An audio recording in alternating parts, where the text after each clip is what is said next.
All right, y'all. So we have been away for a while. I mean, season 2 ended and I was like, later. But we've been doing a lot of stuff. I've been meeting new, powerful women, people, good souls, good humans. I spoke at Podcast Global Summit 2021. I've been hosting and moderating and talking to people and just, being a good human, or at least trying to be. So we're in season 3 now. So welcome to season 3 of the LRI Infinity Let's Talk podcast. This is episode 1. The theme for season 3 is the ladies behind the mic.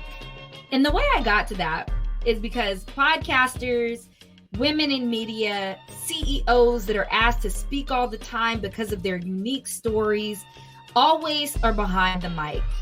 And not always they get to tell their story. And you know how we do here on LRI Infinity Let's Talk. We tell the story the way we want to tell it, in our own time, in our own words. We're celebrating women, all things about women, all ways women do shit to get to where they gotta get to get shit done. That's why we're here. Warning, in this podcast, there is cursing and adult content. Hey y'all, my name is Aisha McCain. I'm a grown woman years old. I'm a Capricorn, which is the dopest sign of the zodiac. You're listening to the LRI Infinity Let's Talk podcast, season 3. I'm Legina, your host. Okay.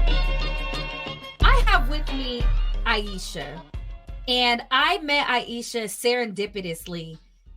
And I just feel like the universe brought us together. I'm just excited to have Aisha on the show. So I'm going to let her introduce herself like we do, the way we do here on LRI Infinity Let's Talk podcast. Aisha, welcome. Thank you so much for being here. How are you doing? Thank you for having me, Legina. Yo, check a real inventor out, though. Aisha, oh my gosh, I'm about to be This is going to be so fun. We get all these badges put on us. All these identifiers. Is women, we are supposed to do X, Y, and Z. It's supposed to be done in a certain order to be the right way to do it. I often am trying to figure out why. Why is the order so important? Why are the decisions that one person makes that aren't for somebody else supposed to be the right decisions? So the whole point of this podcast is to focus on women, our walks of life, how we're growing, how we're navigating, how we're impacting the world that we're living in, and to honestly tell the untold story that we don't tell because it's not supposed to be told. Or sometimes we're not ready to tell it. And so that's cool too. The Rise of Woman, our story is all about the loss, the growth, the triumph, the inspiration, the fabulous failures, because they are fabulous, and everything in between. So we're gonna talk a little bit about you, tell your story.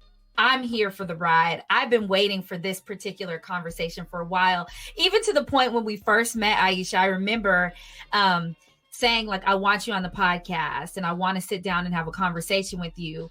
And as our friendship has grown, the reason I appreciate you is because we just vibe out. You're rocking with the us space. You understand the us space. You're here with me. I'm here with you. We're ebbing and flowing. Our zodiacs don't necessarily mix together. And we kind of celebrate that. I'm like, girl, you get on my nerves because you're zodiac. You get on my nerves because you're zodiac.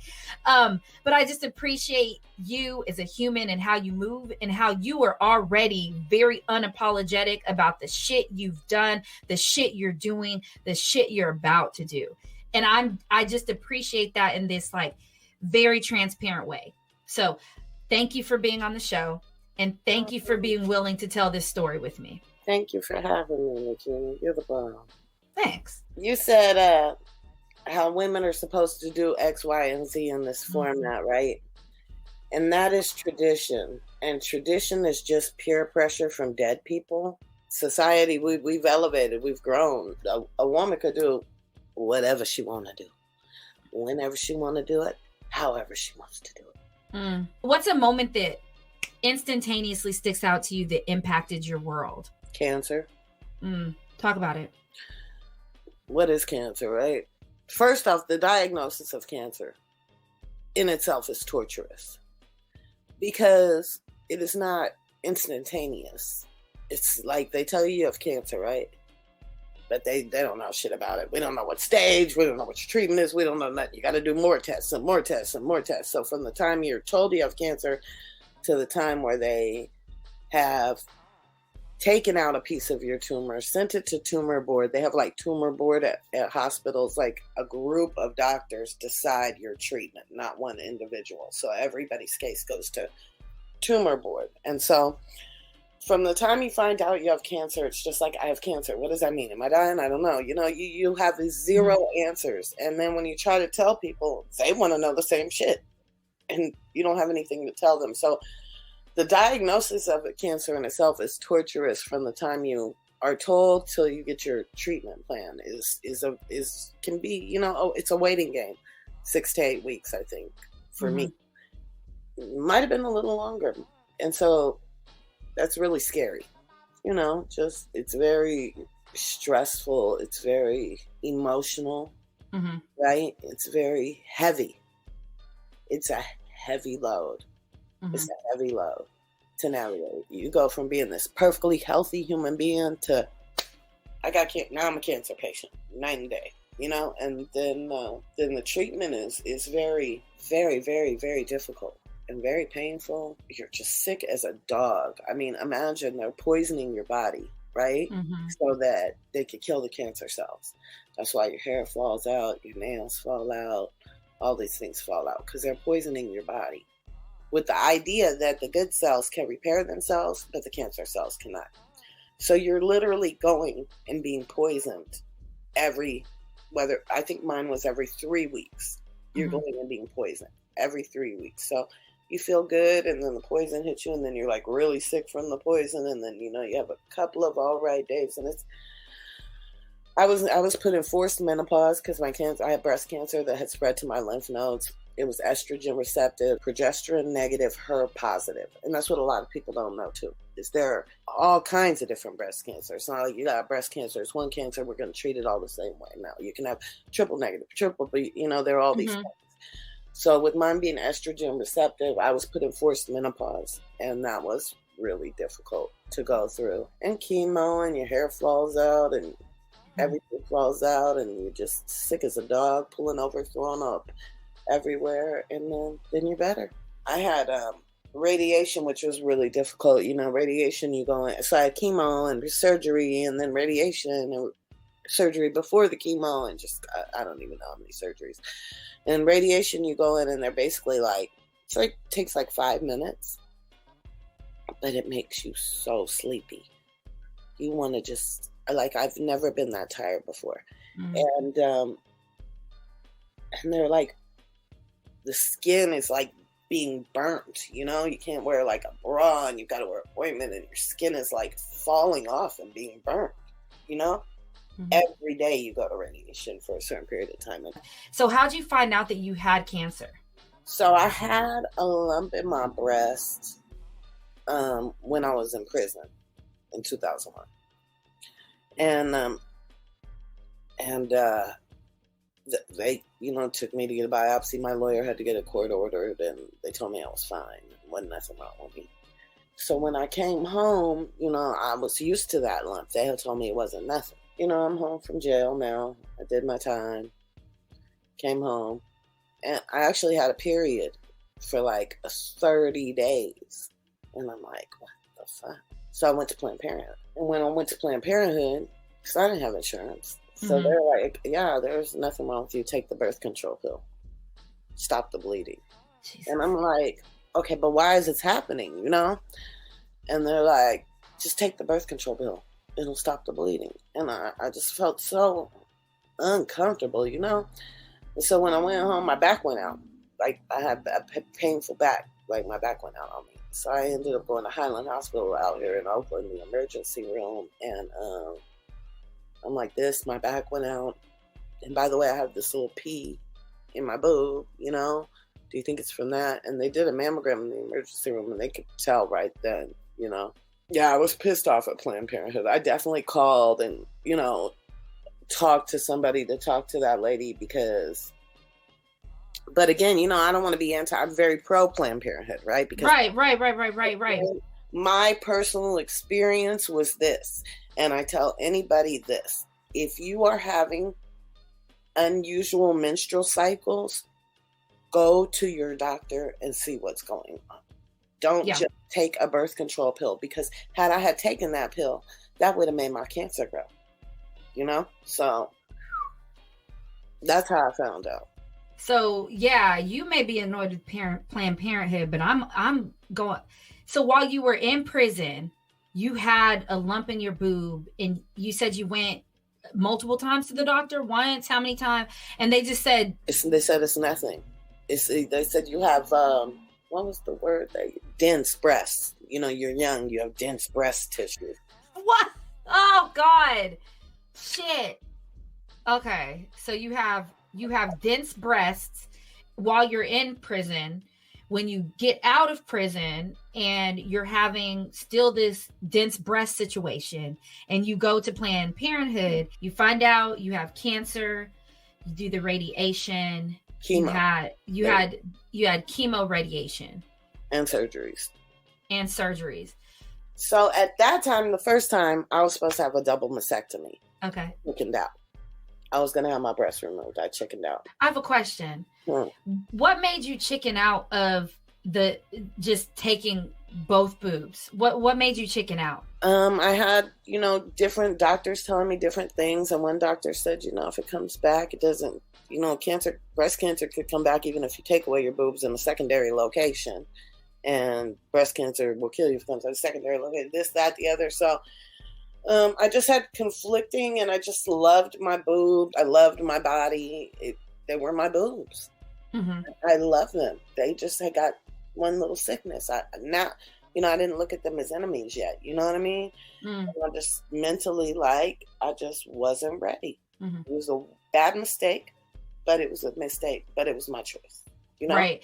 Yeah. Then my other question is, if you had consistency from your doctors, do you feel like you would have made a different decision? Well, it's not that I didn't have consistency, right? Mm-hmm. You just have differing opinions, mm-hmm. Up to me at the end of the day. They present your options, So no, I don't think I would have made a different decision, nor do I think it was the wrong decision, because it ended up, here I am, So everything had to flow. It was a crazy time. So, when I got better, I felt like, man, it is, I don't know how good it feel good to be better. It's just the best feeling in the world. I remember, and I'm not 100% how I was. I remember asking one of my doctors, crying to one of my doctors, crying, when will I feel normal again? Because chemo, you get chemo brain. So you're really forgetful for a few years, very foggy in the brain. And I'm just like, when am I going to be normal? And the doctor was like, you just have to learn to accept a new normal. And that was hard, to accept mm-hmm. a new normal, that I'm not going to be as healthy as I was, or have as much wiggle in my hips as I used to, mm-hmm. or as much pep in my step, or, it's like my get up and gone, got up and went, and mm-hmm.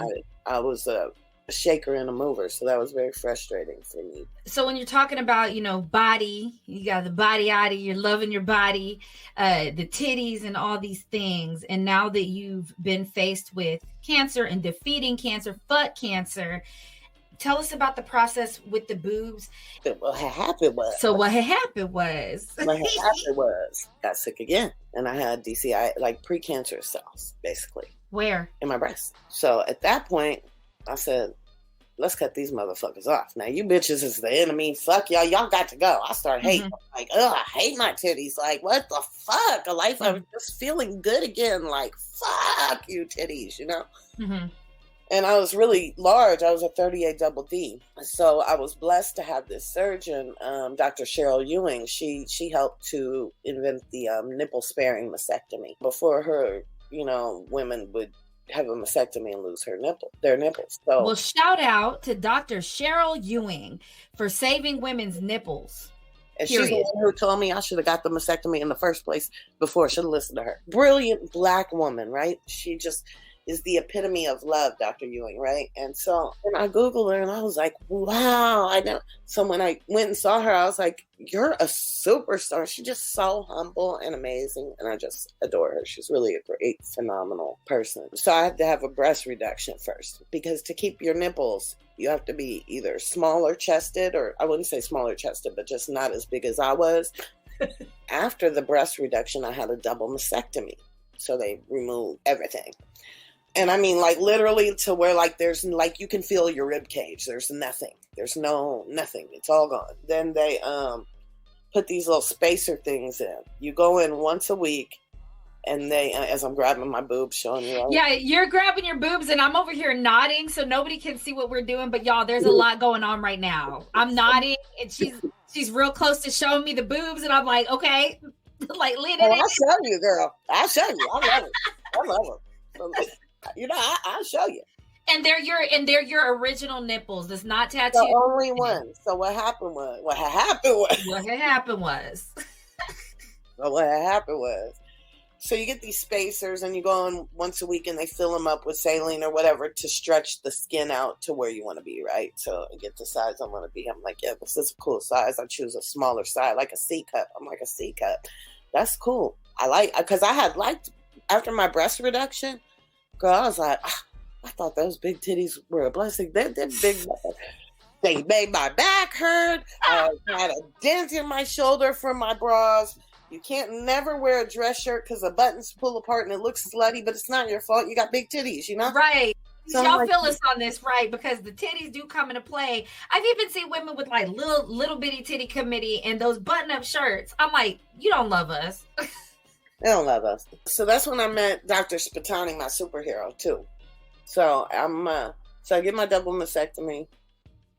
I go get a shirt made because I know I'm about to have these surgical drains, you know? So I go get a shirt made for myself because I know I'm about to have these tubes coming out of my body with bulbs of blood hanging on the end of them, and they're going to tell me to safety pin them to the outside of my clothing because that's the current standard of care, and it's just nasty. It's really, like, gross. Like, it'll make you throw up looking at it. So I meet Spatani. I love Spatani. He was my plastic surgeon. I love Dr. Hani Spatani. Is that not the coolest name? That's like your parents named you to be some type of somebody, like Dr. Hani Spatani. Yeah, like I know Hani is going to do big things in this. So Hani Spatani. Hani Spatani. Okay. Yep. He's like the coolest dude, right?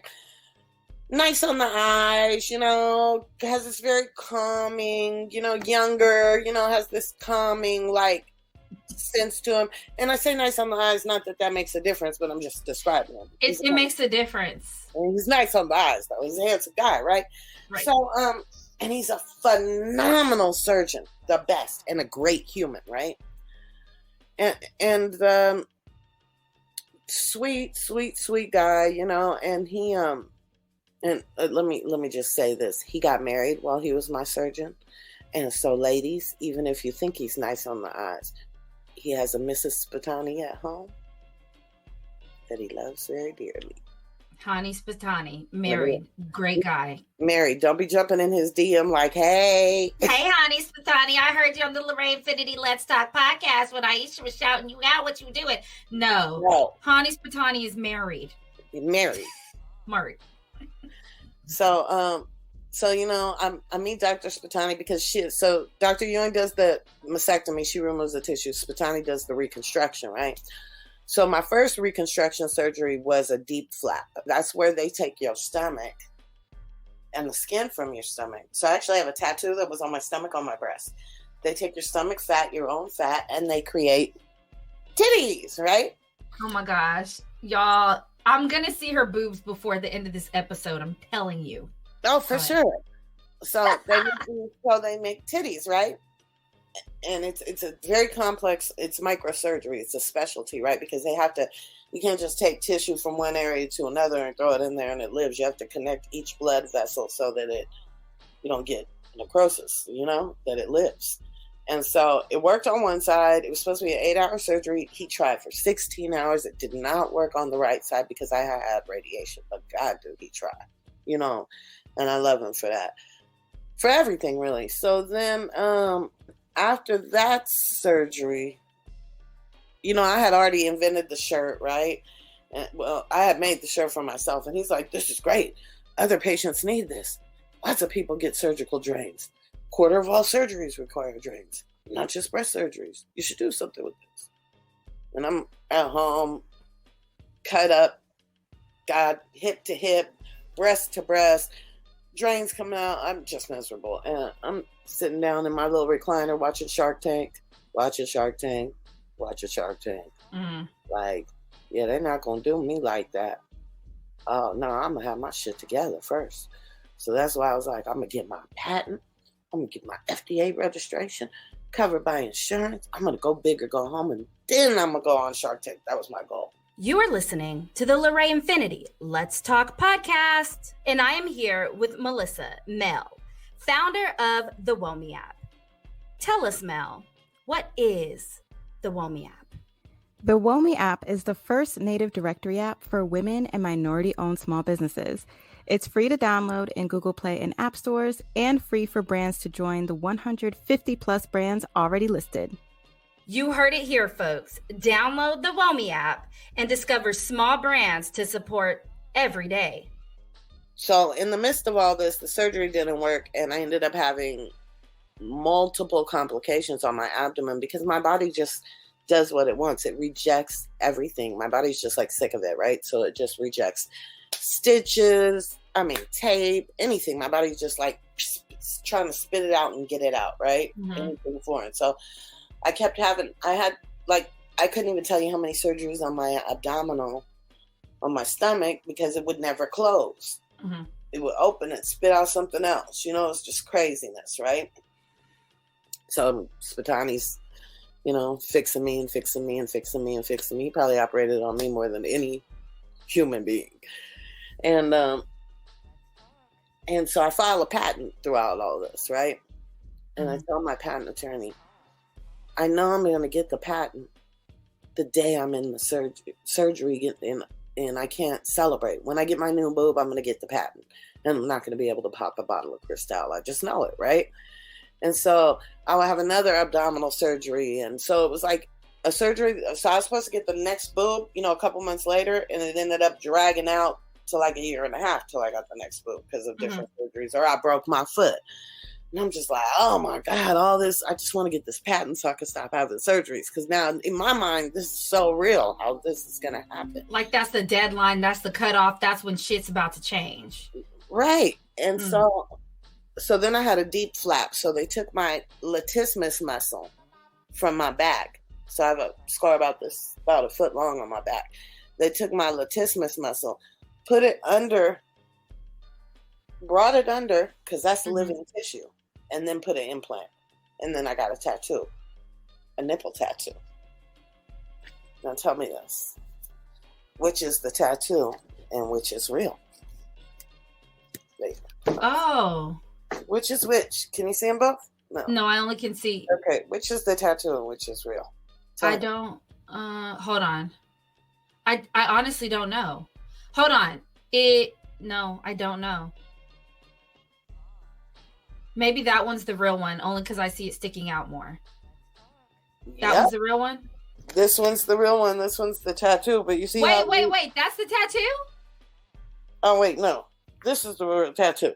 Okay. So, but you see how they make the little foldy part so it sticks out? The little nipple part? Yeah, that looks real. Yeah, That's art. And this is for my stomach, the skin. So this tattoo was on my stomach. Oh, that's legit a tattoo. Mm-hmm. Okay, wow. They did a great job. He did a great job. Wow. All of it. So yes, now I've exposed myself to Legina. LRI Let's Talk podcast. We keep it real. And you know what? I'll just tell you right now, both the women I've had on the show that I know are breast cancer survivors, I've seen y'all's boobs. And that's part of like normalizing what women go through and who we are. Like if you're a woman and you're breastfeeding, that is not nudity. I feel like if you're a breast cancer survivor, you should be able to show your breasts to every and anybody you want to, because there's a story there. And it's not, to me, it's not even nudity. I wasn't even like, oh, she got a dimple, let me see. I was just like, oh wow, like they did like a 3D type tattoo job to make? That looked like, it took me a second until you turned and I saw the actual nipple and I was like, that's the real one. So when he made the breast, he made a little fold of skin there. He made the nipple, and then she tattoos around it, the lady. Oh. So he made a fold on it. That's Dr. Spatani's nipple work. Yeah. Wow. That's crazy. He makes great boobs. If you ever have breast cancer, and I pray to God you don't. I pray to God, I hope nobody does, but when a Native American women get it, Hani Spatani in New York, he's now in New York at Mount Sinai, will give you the best new set of boobs you ever had. I love it. Because we're not even going to keep talking about like not making it through. You're going to make it through, and you need Spatani to give you this nipple work and these good boobs. Amen. So when we're talking about boobs and women and femininity, how do you personally hang on to your femininity? What does femininity look like to you? What is that thing that really you celebrate in your femininity? So that question threw me off, because to say, how do you hold on to your femininity? It's like, I'm sitting on it right now. What do you mean? Yeah. I am femininity. Mm-hmm. So there's no holding on to it. And femininity to me isn't whether I wear K-Swiss or Air Jordans or stilettos, or I have on lipstick, or my hair. Femininity is what we as women, we're nurturers. We love, we give, we nurture. It's not something that can be taken away because you are even not in a feminine. Even for women that are in same-sex relationships, right? They still have their femininity because they're still nurturers. They're not hunters and gatherers, they're nurturers. Women are love, you know what I mean? So I hang on to my femininity because I'm sitting on the power of the P, girl. Now, if you're with the right man, so for me, right, you have to be with the right individual. Where he exists, I don't know. But when you're with the right individual, right, and you feel so comfortable with them, and there's a level of trust, because that trust is what makes the right individual, right? Trust, faithfulness, loyalty, dedication, safety. You feel safe.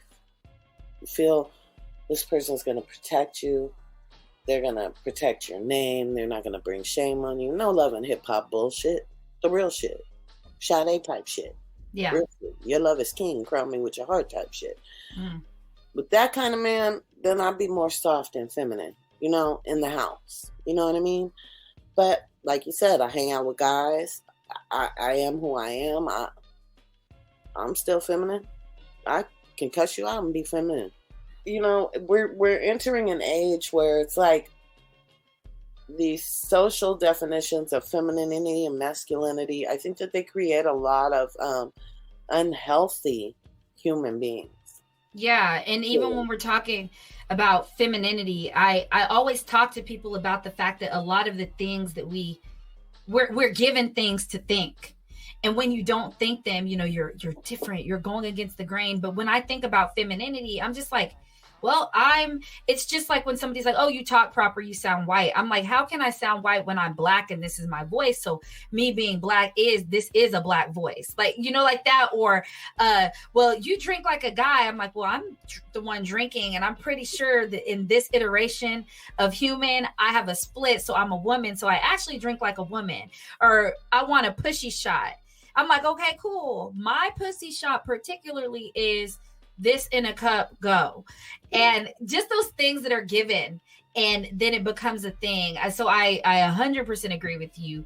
Femininity is the person walking and living in it. Like, right. just like masculinity is. There are feminine dudes, right? There are feminine dudes, and that's cool. What I mean? Be you. So I don't think we should put labels. I think people should just be them, because we're just these beings, right? Yeah.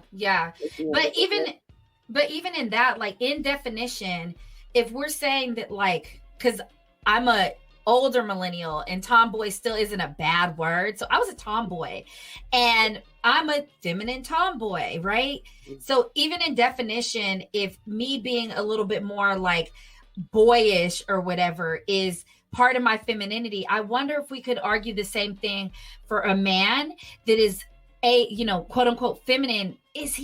But he's masculine because he's a man in his own right. Ooh, is that deep? That's deep. But my question is, who wrote these definitions? Girl, are we changing these definitions? Aren't definitions getting changed every year?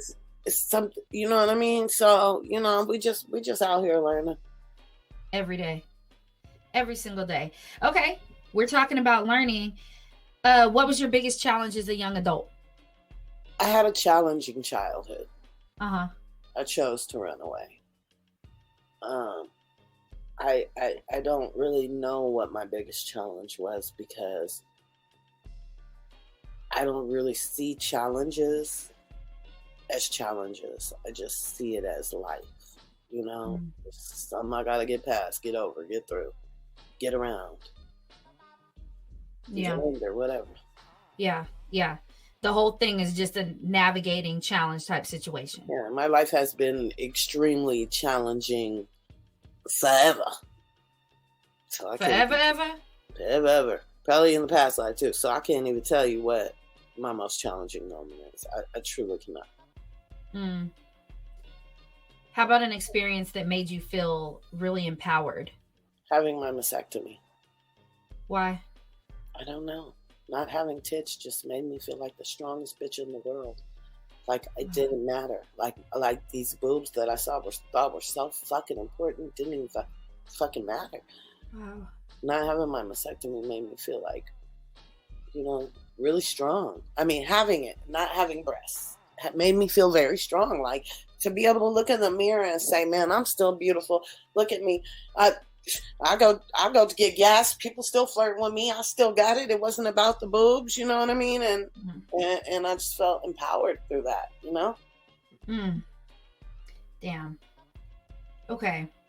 So since your journey through life and you being incarcerated and breast cancer, it all equals this, like, you have a story, right? And people know you have a story. You're open about it and everything else. We're in season 3, ladies behind the mic. You get behind the mic a lot. So what is your one piece of equipment or a thing or a ritual you need to do when you're behind the mic? So, I live in California where marijuana is legal. And I had cancer. So, medical marijuana, my marijuana is medical. And, and I'm a cannabis advocate. So I definitely ate a gummy or two. I took my shower, my shower ritual, I'm washing any energy off me, bring good energy, got all nice and smelling good and hair all washed up. And then I put on my Nipsey Hussle victory lap, drink a Red Bull, show up. So COVID, we've got to talk about it every time. And the reason why we have to talk about it is because a year ago, it was like, this is about to go away. So I really didn't want it in a lot of my podcast episodes, right? But now this is part of our story. So a year ago, I was telling people this is not going to go away. Sum up the last 365 days. So go back the whole year and what the hell was your thing? It's a virus. It's one case in America. But my chief medical officer, Anne-Marie, is talking to me about it, and it's going to get bad. It's a pandemic, and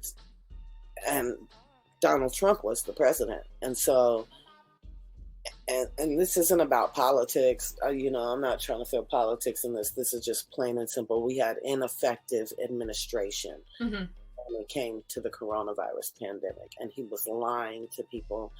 It's a hoax, creating all this racism, the China virus. I'm so angry about that.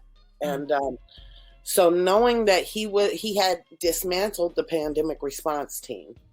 So there was already, we had a response team for this, and he brought in like Jared Kushner was going to be like people that were not, it's like appointing It's just ridiculous. It's like if I go get, I just don't even know. Just the dumbest people in the room that have no idea about this particular subject. You know what I mean? I'm not going to go to Safeway and ask him about my mastectomy. I'm not going to go to my dentist and ask him about my mastectomy. And he has a medical degree, but not the right kind. So I just knew from the team he was putting together, and then I talked to our chief production officer. She had talked to some people in Wuhan, and she said that the deaths were way higher than being reported. So I prepared, and, you know, I just been sitting in the house like everybody else. Sitting in the goddamn house. Jesus. Okay. Went to Seattle for a few months, you know, and was sitting in the house out there. But now I'm back sitting in the house out here. Yeah. In the way. Okay, so this is like one of my favorite questions. I've asked it through all 3 seasons. Okay. Would you rather be crazy rich or deeply in love? Crazy rich. Why? I've been in love. I've been in what I thought was deeply in love, and it was painful, right? Crazy rich. What can I do with love? What can I do with love? I could go get love any day. I could go get love from my friends, my brother, my family. Love is love is love. But with money, I could change the world. Crazy rich, I'd give it away. I'd be a philanthropist. I'd fix the housing crisis. There's so many people going hungry. It would be selfish for me to choose love. Oh, just love just for me when I have the opportunity to be crazy rich and change the world? Fuck love. What's love got to do with it? I'm a grown-ass woman. I done been in love 1, 2, 3 times, okay? I done been in love, right? I'm at the age where I had a first love, a second love, and a third love. And a couple loves in between, you know? Love. I just had somebody, I was with somebody I thought I will forever be with. The love was so deep. Shit changes. Money, you can change shit. Love can change you. Yeah. Okay. So what's something that you have fabulously failed at? Probably being in love. Oh, shit. I'm fabulously failed at that. Bad choices through. I won't even say that because everybody I love, that's still love. You know, it's just experiences, right? But because failure is just, you know, the path to greatness, right? I think something that I do fail at is being a good daughter, sister, friend. And not that I'm not a good person, but being there for people. And not that I'm not there for people, but I get so, like, I'm so obsessed with business and my business that, like, I'm not paying enough attention to the people that love me, and I need to make more time for them. So I am failing at creating space for my life and my folks that love me. I'm failing at that. So could we say that you are fabulously failing at it because of what you said earlier about being able to be crazy rich just change the world? And I feel like some of that motivation is your good friends and your good family. Yeah, girl, we're going deep. But see, that is that, right? Because I have friends that have passed away. Yeah. You know, my sister Jerry, my sister Deisha, my brother Darnell, my best friend CB. These are, you know, sister friends, brother friends, right? People that are like this with you, right? So I need to take care of their kids. I need to take care of Gail, Deisha's mom. I need to take care of Jerry's daughter, Mikey. I need to buy her a house for all her siblings. I need to take care of my goddaughter, Shaquan, CB's daughter. I need to take care of Darnell's children and Tamara and get a house for them and all them kids. And, you know, and obviously my mama. I got to buy my mama a house and my brother. And I want to, I'm about to change the motherfucking world. You got shit to do. Lives. I got shit to do. Like, I'm trying to be a billionaire. You got a business idea, come at me. I am the Shark Tank. Let's build businesses, stop gentrification, empower my community, create nonprofits that help people that are getting out of jail, get on their feet, create nonprofits that are help people in the urban communities that are dealing with can't get to the doctor, rides for appointments, cancer, just homeless, just, yeah, I'm trying to change the world. So And that's what people got to understand. The people that love me, and fortunately they do, they generally understand that, shit, I'm busy, but I'm not bullshitting. I'm working 18 hours a day on 20 different things with 40 different people. I'm busy, you know, and I'm just trying to get to that point where I can be less busy. That's coming. Yeah. What's something that overwhelms you right now in this less busy to get unbusy path you're on? This whole COVID shit, being stuck in the house like this, so that, you know, just this is overwhelming. It's like, man, I feel like I'm in jail, you know? My house is like a jail, right? Because, you know, you're not seeing people, you can't go out. It's just weird. Jail with good food, DoorDash, and Instacart. I mean, I feel like I'm on house arrest, you know? COVID is something that's really bothering me right now. And just the world. Like, you know, the world. You are listening to the Lorraine Infinity Let's Talk podcast. And I'm back with founder of the WoMi app, the first native directory app for women and minority-owned small businesses. Mel, what do you hope to achieve with the WoMi app? It's our mission to provide accessible, authentic amplitude to women and minority entrepreneurs, and to help people shop with intention. Small brands aren't advertised as heavily as huge companies, so we've got over 150 small brands to support right in one place. All right, y'all, you heard it here first. Download the free WoMi app on Google Play and app stores. What do you embrace about yourself right now? About myself, everything. I embrace everything about myself. I am so in love with myself, right? And that could sound cocky or whatever, but it took a while to get here, and it's the best place to be. And if you ain't in love with yourself, you need to be. You cannot be in love with nobody else till you're in love with yourself, right? And I'm just so in love with myself and unapologetically me. And I'm magical. You know, I'm magical, and the universe is sensitive about me. And I know this, you know, I speak things into existence and they happen. And I mean crazy things. I got a patent in 485 days, which, back to that story, I did get the call that I got the patent when I was getting out of ICU after getting the titty. So I got a patent in 485 days. Like, the things that I have accomplished, right, are just insane. Insane. 1 patent, utility patent, 3 patents pending, 13 more to file, 2 more being filed this week.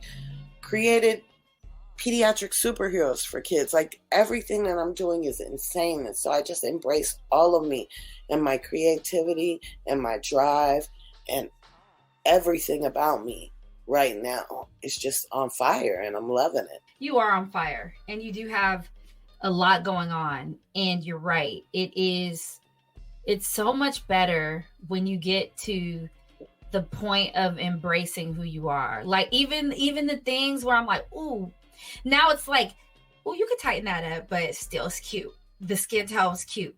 Or, so yesterday I was on camera all day, and my little puff, it would not puff. It was doing this poof. Like, I have 4B, 4C hair. It loves water. But yesterday it wasn't firing off to me like, hey, Gina Ray, wet your hair, then put the conditioner on, and it will do the max puff that I wanted. Right. When I say in love with myself, and I want people to understand this, yeah, because you do, but I want it to come across really clear. I'm in love with every single part of me. The good, the bad, the ugly, the great. I am in love with my soul. My third eye is so wide open. I am in love with the way I see the world. I am in love with my heart, my conscience. I'm in love with my past. My worst mistakes, I'm in love with them because they made me who I am today. It's been a fucking amazing journey. It's been a crazy ride, this life of mine, and I'm in love with it. You know? Yeah. I took the marketable skills of a drug dealer. It's like, how am I a CEO, right? I'm in love with that. I sold dope. I was a runaway. I sold drugs. Do you know what you have to do to sell drugs? You got to be good at customer service. You're dealing with crackheads. They're not, you're not dealing with the normal, guy at Trader Joe's. You know what I mean? You're dealing with crackheads. And you got to have customer service skills for that, You got to be able to manage money. It's not like I'm glorifying, I don't never want to glorify, like I want to horrify, because it's not the path to take, but it's the path I took. It took me there, it took me to prison. Don't forget that. So it's no, happy drug dealer story here at all. But those are the marketable skills of drug dealers. And a lot of drug dealers have those amazing skills. Right. The EQ, the IQ, the math, the customer service, customer satisfaction, stocking, delivery, consistent delivery. What's another one? Loyalty would be equivalent in the business world to consumer return rates. Like it's things that, you're saying that was the past as a drug dealer. You went to prison, and as you were in prison, it flipped to CEO brain, and now but tell me just a snippet about your business and what you're working on right now with like your passion projects. So Casual Recovery is, I invented a medical garment. 25% of all surgeries require surgical drains. The current standard of care is to safety pin them to the outside of your clothing. I've invented a garment for them that hides them discreetly. It can accommodate up to 8 drains, 4 on each side, strategically placed pockets in correct areas. Medical study done on it, medical survey done on it at UCSF. Phenomenal results. Dr. Spatani, my hero. That's why I love him. And plus the boobs, Spatani. Got the. He's married, ladies. He's married, y'all. Flirting, don't be jumping in his DMs. So, so Casual Recovery is medical garment solutions for people that have JP drains. But then I developed a garment for kids with a detachable superhero cape for kids that have drains. Then I found out they didn't have superhero capes. So my passion is right now the young superheroes, which are on my website, casualrecovery.com. And the young superheroes are just like, man, they're dope. They're pediatric superheroes, man. They're so dope. And so Breeze Breeze has asthma, right? So Zanaya has asthma. So as a superhero, Breeze, and she's able to, her lungs are her power. So whatever there's there, weakness is their strength, right? So her lungs are her power. So she's able to blow and freeze time. And I mean, she's super cool and pretty and has the cutest little costume. She's Filipino and black. Mm-hmm. And it's purple. And it's purple, her costume. And it's purple. So Libby, she's the head superhero, right? Mm-hmm. She had anorexia. She's actually based on a real person that had anorexia. Glenn, my CEO's daughter, she passed away from anorexia. And she was just an amazing human, and I wasn't never blessed to meet her, but I feel like I know her. She was just so magical. Between Libby, Zanaya's party, so I was already I'm going to make these superheroes. But then when I met Glenn, Libby's dad, I'm like, oh yeah, inspiration. Blew through my head, do this. She can't control that part of herself, like her anorexia. So she kind of is the leader of the superheroes. She controls that, right? She controls the portals. She controls where they go, because we're teaching meditation. So they sit around, they breathe in, breathe out. Imagination field trip. Focus on an island. And Libby opens the portal, and they all go. Oh, wow. Right?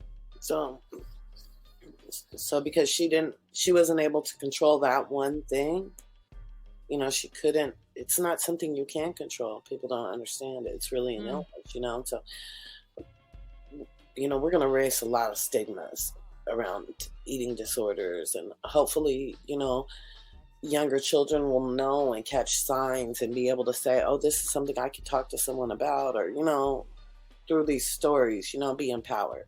But there are just horrible stigmas around so many things that are inaccurate, even AIDS and HIV.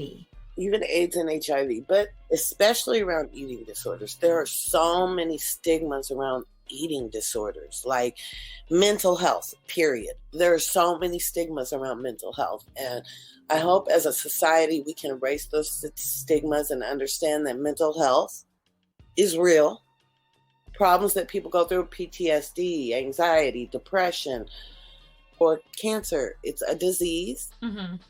And it should be respected and treated no differently than if I have cancer, the same amount of love that I got from my community. If someone has an eating disorder, they should get that same amount of love and encouragement. You know, when people don't look at you and go, oh, you had breast cancer. Oh, you probably played with your titties too much. You know, it's not like they blame you for having cancer, right? Mm-hmm. You probably liked your nipples played with too much. You had breast cancer, you know? But people look at people with mental health and blame them. And that's fucked up. But they're just diverse and wonderful, and I'm absolutely in love with them. But also just filed a patent for wound care where, well, I didn't just file that one. I filed that one in September for wound care wear, which is like gonna be a game changer in wound wear. And then I have Anne Marie, who's like my best friend and my chief medical officer, coming over today, and we're working on a patent for something really amazing that I invented after my sister Disha passed away from cancer last year. What has been your absolute favorite day that you can think about just off the top of your head? Just like a really cool day for you. A good day.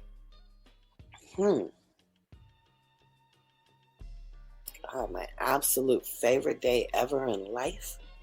Yeah. Sure.